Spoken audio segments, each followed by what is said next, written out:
নমস্কার, আমি সুকৃতি দান। আশা করি আপনারা সবাই ভালো আছেন। আপনারা সবাই দেখছেন অ্যাস্ট্রো সলিউশন। আজকে আমি আলোচনা করব যে আপনি জীবনে কতটা ভাগ্যবান হবেন, বাচ্চার থেকে কিভাবে নির্ধারণ করা যায়, আপনি জীবনে কতটা প্রতিষ্ঠা লাভ করবেন, কতটা উন্নতি করবেন, সার্বিক ব্যাপার কিভাবে বাচ্চার থেকে নির্ধারণ করা যায়, এই নেটটা দীর্ঘ আলোচনা করে নেব। মূল আলোচনার আগে আপনাদের জানিয়ে রাখি, অ্যাস্ট্রো সংক্রান্ত নিত্য টিপস পেতে আমার এই অ্যাস্ট্রো সলিউশন চ্যানেলটিকে সাবস্ক্রাইব করুন, পাশে থাকা বেল আইকনে ক্লিক করুন। চলে আসি মূল আলোচনায়। প্রথমেই বলবো, যখন আমার কাছে কোনো মানুষ যখন তার ভাগ্য গণনা করতে আসে, অনেকে বলেন তার বাবা মা বা সে নিজে বলেন আমার ভাগ্যটা কতটা ভালো, অর্থাৎ আপনি কতটা ভাগ্যবান সেইটা কিন্তু বাচ্চার থেকে কিন্তু অনেকটা ধরা যায়, অনেকটা নির্ধারণ করা যায়। কতগুলো ব্যাপার আমাদের বলতে হবে। ভাগ্যের বিচার করতে গেলে প্রথমে লগ্নের ব্যাপারটা অত্যন্ত গুরুত্বপূর্ণ রোল প্লে করে। অর্থাৎ আপনার লগ্ন যদি 10 ডিগ্রি থেকে 20 ডিগ্রির মধ্যে থাকে, আমরা জানেন যে total 360 degree total birth chart হলেও আমরা প্রতিটা ঘর 12খানা ঘর রয়েছে, তাহলে 360 ডিভাইডেড বাই 12 করলে কত হবে? 12 করলে আমরা 30 ডিগ্রি করে পাবো, প্রতিটা ভাব 30 ডিগ্রি করে।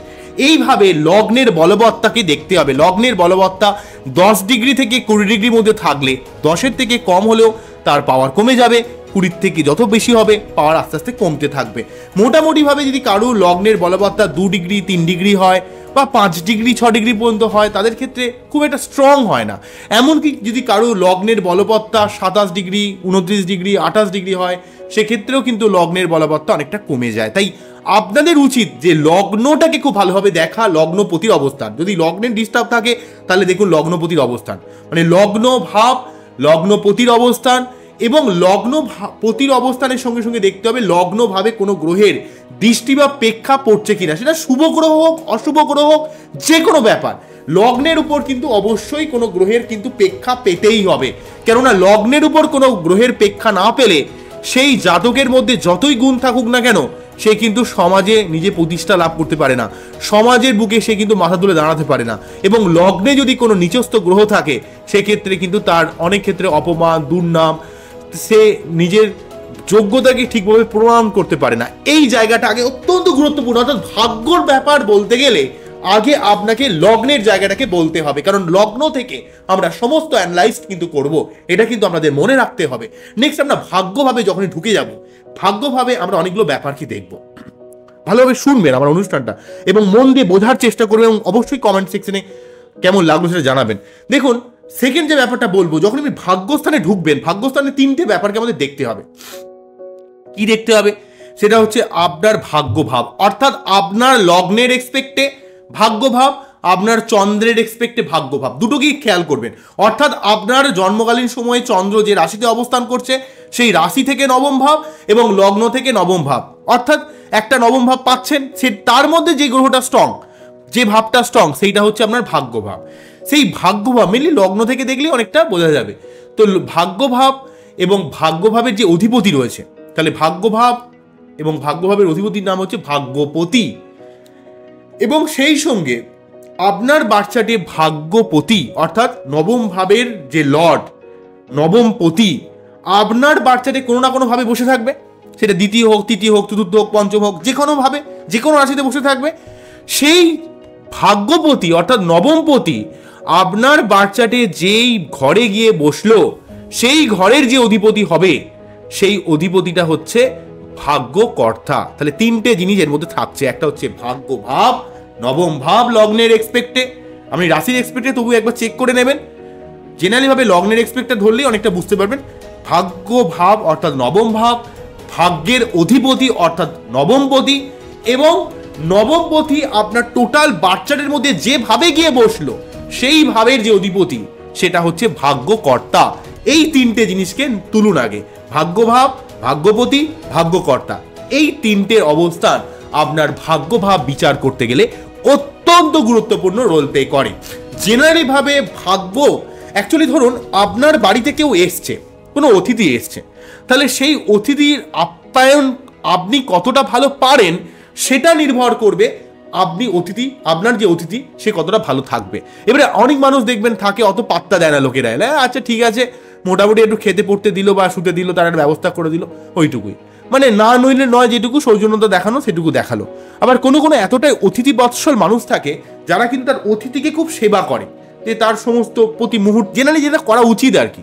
তো সেই জায়গাটা হচ্ছে, সেই ব্যাপারটা থেকে বুঝতে পারবেন যে ওখানে অতিথিটা হচ্ছে ভাগ্যপতি, এবং অতিথি যে ঘরে এলো সেই ঘরটা হচ্ছে, সেই ঘরের যে মালিক সে হচ্ছে ভাগ্যকর্তা। অর্থাৎ ভাগ্যকর্তার পজিশন যদি ভালো না থাকে, কোনোভাবে আপনাকে ভাগ্যপতি ভালো ফলাফল কিন্তু দিতে পারবে না। ধরুন উদাহরণস্বরূপ বলা যাক, আপনার হয়তো বৃশ্চিক লগ্ন। বৃশ্চিক লগ্নের ক্ষেত্রে জানেন নবমপতি কে হয়?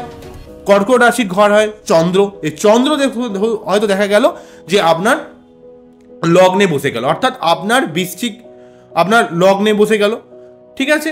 বৃশ্চিক লগ্নের ক্ষেত্রে লগ্নে চন্দ্র বসে গেল।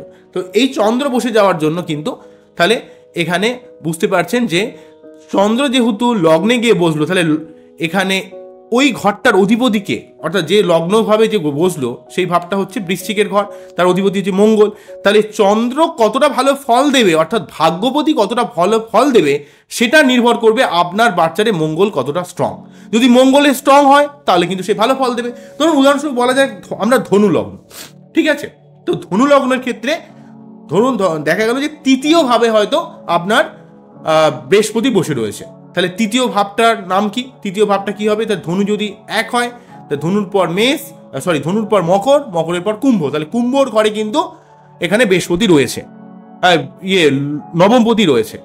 তো তৃতীয় ভাবে গিয়ে কিন্তু নবমপতি থাকার জন্য, তাহলে নবমপতি রবি ধরুন দেখা গেল কুম্ভ রাশি ঘরে জয়ে রয়েছে, তাহলে সেক্ষেত্রে রবি কতটা ভালো ফল দেবে সেটা নির্ভর করবে আপনার বাচ্চাদের শনি কতটা ভালো পজিশনে রয়েছে। শনি রবির সঙ্গে কিন্তু অ্যান্টি, যদিও রবি কিন্তু তার শত্রু ঘরে চলে গেল, কিন্তু তার সত্ত্বেও শনির পজিশন কতটা ভালো হবে সেটাই নির্ভর করবে হচ্ছে এখানে শনির সঙ্গে রবির শত্রুতা থাকলেও শনির পজিশন যত ভালো হবে রবি কিন্তু তত ভালো ফল দিতে পারবে।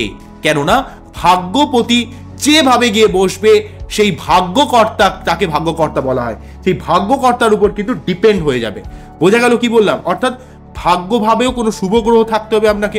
প্রথমে যে নবম ভাবটা দেখছেন সেই নবম ভাবে কোনো শুভ গ্রহ, বিশেষ করে শুক্র, বুধ, চন্দ্র, হ্যাঁ, বা হয়তো আপনার লগ্নের এক্সপেক্টে শুভ গ্রহ সে হতে পারে, তাকে কিন্তু নবম ভাবে থাকতে হবে। নবম ভাবে কোনো নিচস্থ গ্রহ চলে এলে সেটাও খুব প্রবলেমজনক। নবম ভাবে যদি কারো বাচ্চাতে বৃহস্পতি অবস্থান করে এবং সেই বৃহস্পতির উপর যদি কোনো শুভ গ্রহের প্রেক্ষা পড়ে, তাহলে কিন্তু মানুষের ভাগ্য অনেক ভালো হয়। বিশেষ করে বৃহস্পতি, শুক্র, বুধ এই সমস্ত গ্রহ যদি নবম ভাবে অবস্থান করে, তাহলে আপনার জীবনে অবশ্যই আপনি উন্নতি করবেন অবশ্যম্ভাবীভাবে। তাই ভাগ্য সংক্রান্ত ব্যাপার বিচার বিবেচনা করার জন্য অবশ্যই নবম ভাবকে দেখতে হবে। নবম ভাবে বৃহস্পতি, শুক্র, বুধ এই সমস্ত শুভ গ্রহ বা আপনার লগ্নের এক্সপেক্টেড শুভ গ্রহের অবস্থান হতে হবে।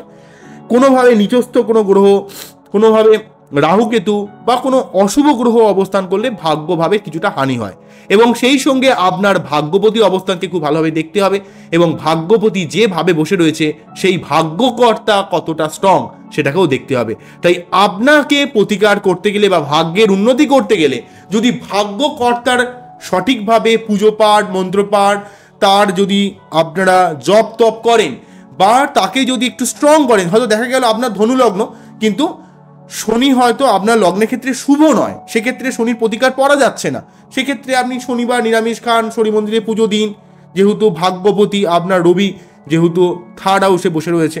তো এইভাবে দেখতে হবে। এই জায়গা, এই তিনটে জায়গা অত্যন্ত গুরুত্বপূর্ণ। তাহলে আমি 2 নম্বর ব্যাপারটা বলে ফেললাম। প্রথম নম্বরে বললাম হচ্ছে লগ্ন, লগ্নপতি, লগ্নের স্টেন। 2 নম্বরে বললাম ভাগ্য, ভাগ্যভাব, মানে ভাগ্যভাব, ভাগ্যপতি এবং ভাগ্যকর্তা, এই ব্যাপারটাকে দেখবেন। এবং তার সঙ্গে আমি একটা জিনিস অ্যাড করব, যদি কারো বাচ্চাটে বৃহস্পতিদেব নিজে ভাগ্যস্থানে অবস্থান করে, তাহলেও তার যেমন ভাগ্য ভালো হবে। বা কারো বাচ্চাটা যদি লগ্নে ভাগ্যপতি চলে যায় এবং সেই ভাগ্যপতি যেহেতু নবমপতি লগ্নে চলে গেল, অর্থাৎ আপনার ভাগ্যের উন্নতি ঘটিয়ে দিল। বা লগ্নপতি যদি নবমভাবে চলে আসে তাহলেও আপনার ভাগ্যের উন্নতি হবে। নবমপতি লগ্নে বা লগ্নপতি নবমে বা দুটো যদি একসঙ্গেই ঘটে, তাহলে আপনি অবশ্যই জীবনে ভাগ্যবান হবে। তাতে যদি আপনার ভাগ্যপতি যদি নিচস্থ হয়ে যায়, যদি সঠিকভাবে প্রতিকার করতে পারেন তাহলে আপনি অবধারিতভাবে আপনার জীবনের ভাগ্যের উন্নতি হবে। নবমপতি লগ্নভাবে বা লগ্নপতি নবমভাবে যদি চলে আসে আপনার ভাগ্যে অবশ্যই উন্নতি হবে।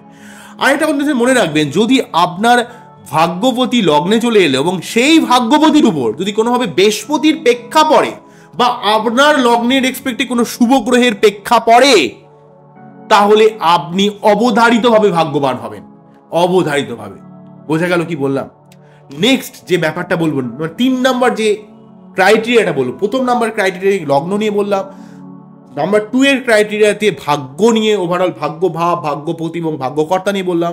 3 নাম্বার ক্রাইটেরিয়ার মধ্যে যে জিনিসটা ঢোকাবো সেইটা হলো আপনার জীবনের আত্মার কারক গ্রহ, প্রকাশের কারক গ্রহ রবি।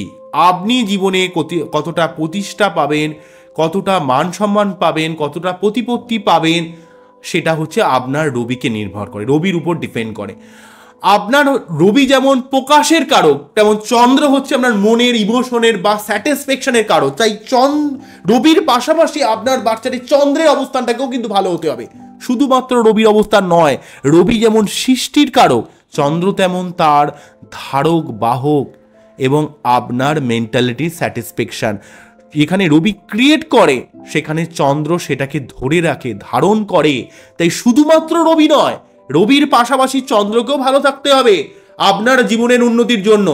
যেই সমস্ত জাতক জাতিকার বাচ্চাদের চন্দ্র বা এদের রবি প্রবলেম রয়েছে, তাদের যতই শুভযোগ থাকুক বাচ্চাটে, তাদের কিন্তু সমস্যার মধ্যে পড়ে যেতে হয়। বা কারো বাচ্চাটি যদি কোনোভাবে নেগেটিভ দোষও থাকে, তাদের যদি বাচ্চাটে চন্দ্র রবির পজিশন ভালো থাকে, তারা জীবনে কিন্তু অনেক উন্নতি করতে পারে, অনেক প্রতিষ্ঠা লাভ করতে পারে। তাই 3 নম্বর ক্রাইটেরিয়ার মধ্যে কিন্তু আমাদের অবশ্যই চন্দ্র রবির বলবত্তাকে কিন্তু খেয়াল করতে হবে। কারণ আমাদের পৃথিবীর উপর সব থেকে বেশি প্রভাব বর্তায় হচ্ছে চন্দ্র এবং সেই সঙ্গে রবি। কারণ রবি যদি ভালো না হয়, আপনি জীবনে কিছু করতে পারবেন না, আপনার নিজের প্রতিপত্তি, মান সম্মান, আপনার ক্রিয়েটিভিটি আসবে না। যে ক্রিয়েটিভিটি, নতুন কোনো সৃষ্টির ক্রিয়েটিভিটি, নতুন কোনো তৈরি করার ক্রিয়েটিভিটি, আপনার যে ক্ষমতাটা জনসমক্ষে যে তুলে ধরার যে ক্ষমতা, সেই ক্ষমতার জায়গাটা সেটা কিন্তু রবি প্রদান করে। আর ধরে রাখা স্যাটিসফ্যাকশনের জায়গাটা কিন্তু চন্দ্র প্রদান করে। যদি চন্দ্র স্ট্রং না থাকে, আপনি মনের মধ্যে স্যাটিসফ্যাকশনই পাবেন না, আপনার মনের মধ্যে কনফিডেন্সই থাকবে না, আপনার মধ্যে দোদুল্যমান ব্যাপার ক্রিয়েট করবে, আপনি কোনো কিছুতেই খুশি হতে পারবেন না। এই জায়গাটা আপনাকে বুঝতে হবে। শুধুমাত্র ভাগ্য আমার কতটা ভালো, ভাগ্যভাবটাই দেখে নিলাম আর বুঝে নিলাম যে আমার ভাগ্য খুব ভালো, এইভাবে করলে হয় না জিনিসগুলো।